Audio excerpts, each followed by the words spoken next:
Brighton Beach Busking presents Samuel, Jake, Josh, Bronte, Ian, Oscar, welcome to the Busking Break. Thank you for having me. How are you? Very good, thank you. The show where we interview your favourite Brighton Beach Buskers, finding out the stories behind the musicians that sound our streets. I try everything to a very average level. Music is... I mean, if it had been the Olympics, it would be a gold medal. Make sure to subscribe and hit that notifications bell so you do not miss an episode. So come with us and be part of this journey.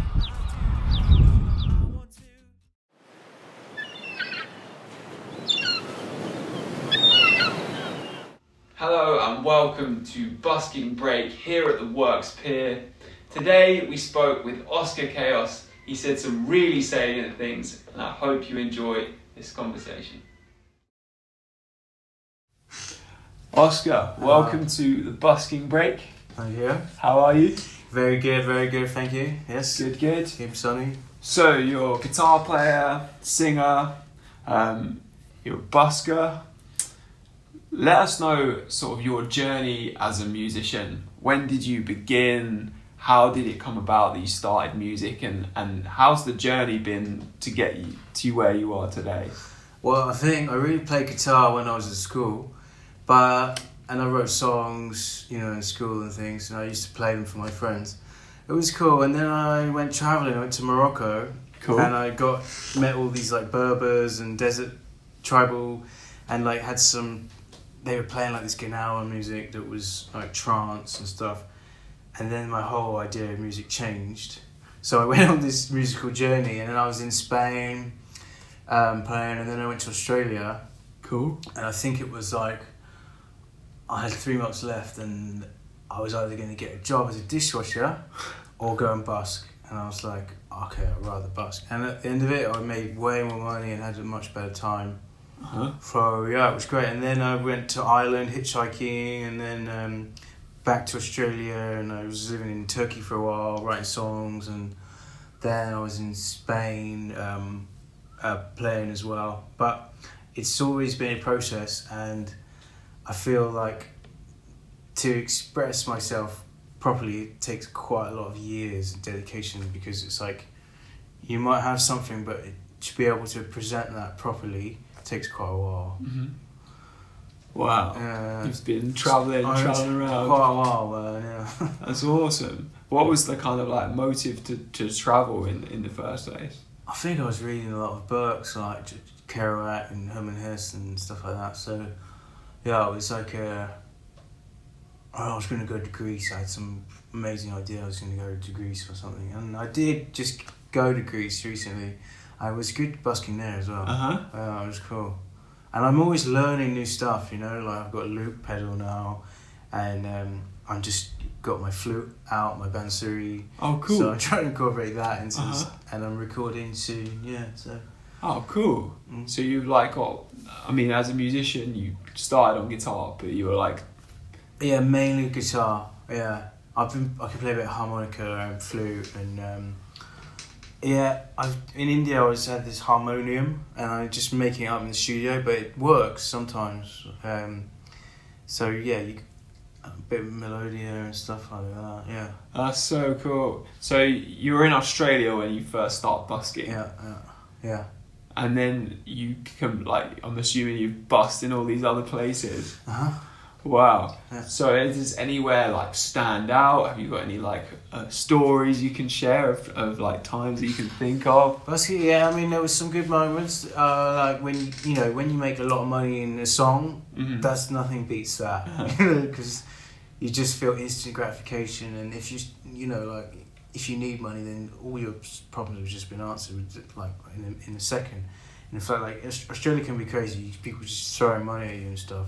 That's really cool, and I've got so many stories I don't really know, but it's always fragile, because sometimes there might be other buskers around, or the police might come and stuff. So in some other countries it can be weird, but nothing sticks out. What was your favourite country to busk in so far?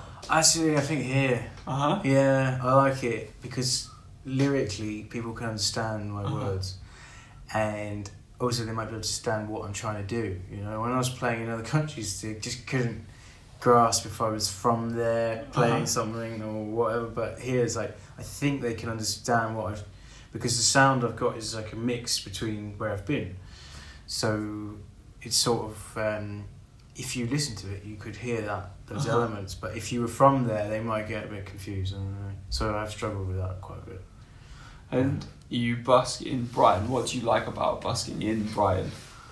The best thing, I don't know, there's just good vibes. A lot of like young people, old people. There's like different, you know, there's just good energy around, you know. It's fresh. I don't know, like the other buskers I met are like cool, so they got things going on. They're quite a good level, and yeah, I don't know. It's just like Pavilion's beautiful, you know. Playing that with the grass and the palace behind you. And yeah, some nice scenery going on. Yeah, it helps. And you got trees and nature and stuff. Yeah, you sing with for the that. sea. Yeah, sea too. That's cool. Where do you kind of like draw your musical influences from? You said that you know, that it's an amalgamation of all the places you've been, but what about like musicians or artists or anything? I think, well, I like punk music. Yeah? Yeah, though I'm not a very punky musician anymore, but I like folk music. Irish music's good, you can dance to. There's a lot of good bands in Australia, in Perth where I was playing. Like they live, like John Butler's an amazing guy, and Tame Impala's cool, and John Tash is alright, and yeah, the punks and what else? A lot of gypsy music, stuff like that. Yeah. Well, I don't know what else. I mean, like, yeah, music from Morocco, Africa is amazing as well. India, like, you know, and sort of classical Indian music, and also like the more like behind the scenes music where all the musicians come out and just start singing and shit. It's amazing. Yeah. Like all the tuk-tuk drivers and stuff, they make concerts too. So it all goes in, and I get influenced by a lot. And also,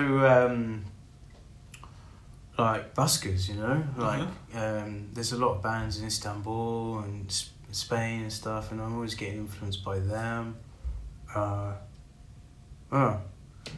Dang. It's like quite a lot. a lot. Yeah. But cool. So many. Where's, of all the places you've like been, where's like, what was the, you know, like the most impactful for you? Granada was a pretty intense place. I feel like I felt I was better than what I was. So I thought I was good, and then I sort of got there, and their level of music's quite high because there was like flamenco, mountain strength thing. And I started at one. I'd been in Istanbul, so I was like playing this sort of folky stuff, and then developed my sound to another level, you know. And also in the streets, I was playing, you know, to all the people coming past, and so I had to focus on different like sounds, and because they might not understand me, so, and like, yeah, picturing things and trying to colours and, you know, give off that, because I knew they couldn't understand the words. So, but some countries you can't play with amps, so it changes your whole show. So, and I mean, like, Greece was amazing, like, just playing it was beautiful with the Acropolis, like, you know, and like, yeah, Athens was really cool. I really like that city, but I think it would get quite hot in summer there. Yeah, busking in the heat. Athens is good. There's a lot of buskers, similar to here. It's like some 60s Beatles band. They're pretty cool. And, but, you know, I would like to see more, like, buskers, you know? Like, I don't see many beautiful girl buskers around, you know? So, yeah, it could be more, you know, with, like, new, interesting music and stuff. It could be exciting. So, what is, like, busking to you? What does it kind of mean for you? Well, I think as a musician, it's a good stage. It's a good school. Mm-hmm. It's like there's a spiritual element of it where it's like, you know, you get to see who you are in a way. It's like a reflective side to you, and it gives me the chance to, you know, do what I want to do. Everybody's entitled to do what they want to do, so and yeah, like I learn a lot about the world, and you see a lot of stuff, and like I like being outside. Yeah. That's awesome. So you can take this question as deep as you want, or you can be as literal. What is music to you? Well, it's just happiness, joy. Like, I love to see people dancing, you know, because I feel that's like a medicine, you know. It's a freeing thing. So, music is, they're like the expression to release a lot of like tensions and stuff, and you know, you'd be unified, and everyone's a musician, really, you know, like even if they think they are, like basically everyone can play, you know. It's not like an elitist thing. Like you can listen to a guy who plays 2 chords and it's as good as a guy who's playing 1,000,000 chords, you know? And then you can play 1,000,000 chords and it can be good as well. So it's an open thing and it's for everyone, and like, but it's not easy, man. You know, music can be challenging because it's like you have to go through a lot of processes to sort of like stay with it, you know. It's easy to give it up, which a lot of people do probably. What would your like words of advice be to someone who maybe wants to start out as a musician or even a busker? I would say pick some good songs, try and do something a bit different, and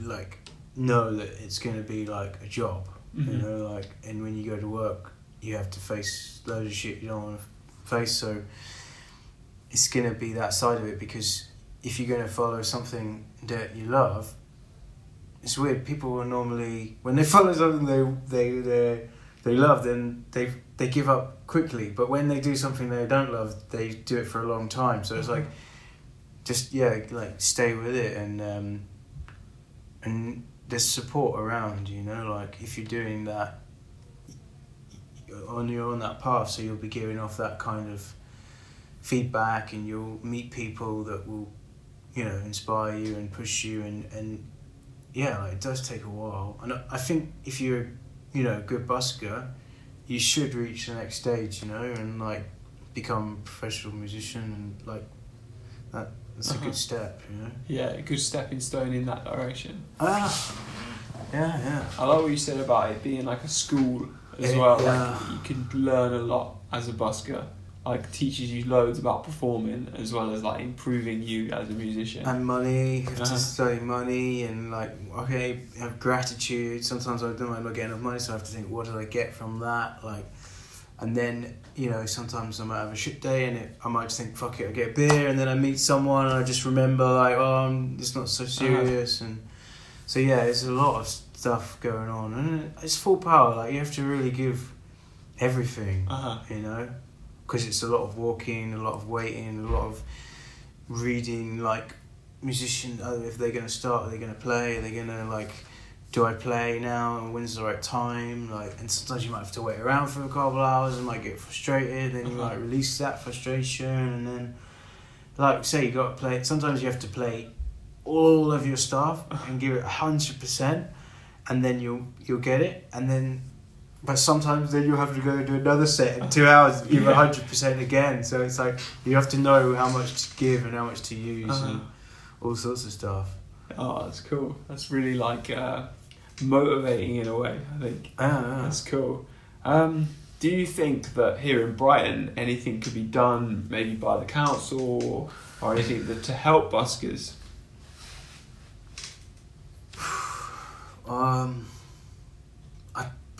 not by the council, but you know, like generally people could appreciate, you know, like how you know, like they go and see concerts for like spend a lot of money on music, you know, and like, you know, some of the buskers are better than a lot of these musicians anyway because they're doing it every day. So just, yeah, I mean, generally like just realizing, because a lot of people are in their own dream and a lot of the time people are giving a lot of beautiful stuff, you know, so, and it's hard, you know, sometimes you might play really amazingly and get nothing back, so it can be, you know, if people was just a bit more like receptive to the fact that, like, you know, everybody loves music. Everybody listens to the radio, everybody buys CDs, everybody goes to concerts, and it's what makes everything, you know, like, gives people at work, you know, like support, and lyrics help people to see their life, and, you know, it's all a cycle, so it's like, this man's good at this thing, and this man's good at this thing, and this man's good at this thing, and this man. So if everybody does the thing that they're good at, then it sort of helps everyone a bit more, you know?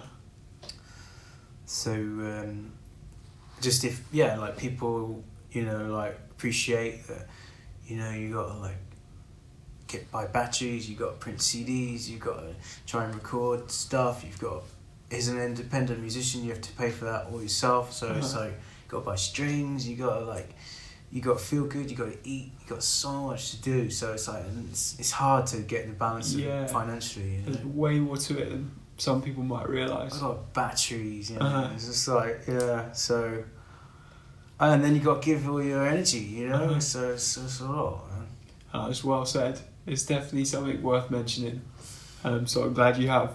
It's really cool. So you as a musician, what are you working on? Anything? Have you got anything coming out? I'm recording an EP. Cool. Yeah, I had 3 CDs before, and I'm sort of happy with them, but it's not what I've been. It was like imagine a writer, like he's just trying to write his book. So I've had like 3 books before, like that were just alright, but now I'm working on this stuff, and I feel it's what I want to say, what I can say. So I'm working on an album now, so I'm trying to record, then I get it upload it, and then I've got another album which I need to. I've got like about 4 or 5 albums that I need to work on. Nice. It's just hard to record, get musicians together, you know, like I'd like to make some sort of more like violin-y dance music stuff. That would be really cool. Awesome. And get some gigs, you know. Cool. I hope so. Dude, thank you so much for coming on the Busking man. Break. Let the people know where they can find you. Yeah, it's on YouTube, man. OSKAKAOS. Oscar Chaos. Stuff on YouTube, Bandcamp. Some music up there. There's some stuff on SoundCloud. If you look deeply for it, you might find it hidden somewhere. There's stuff around, yeah. But I will have some more stuff out soon. Awesome. Yeah, thanks. Spot on. Thanks, man. Rock and roll. Thank you for watching the Busking Break here on the Brighton Beach Busking YouTube channel. If you haven't already, then please click subscribe, like this video, and hit the notifications bell so you know when videos have been posted. Go and check out our busking guest. All their links are in the description. I have been your host, August Radio Project. If you're a musician, creative, and you like challenges, or you need some tips and tricks, then go and check out my YouTube channel, also linked in the description. Thank you to Works for welcoming us to the Works Pier and believing in the project. If you're a creative looking for workspace in Brighton, contact Works through the details in the description. They offer co-working, craft space, sound studios, offices, meeting rooms, and more. Also, thank you to Mug Time for the wonderful mugs. You can find the link to their Amazon shop in the description below. And thank you to you for watching the Busking Break. And I'm sure I will see you in the next one. Thank you.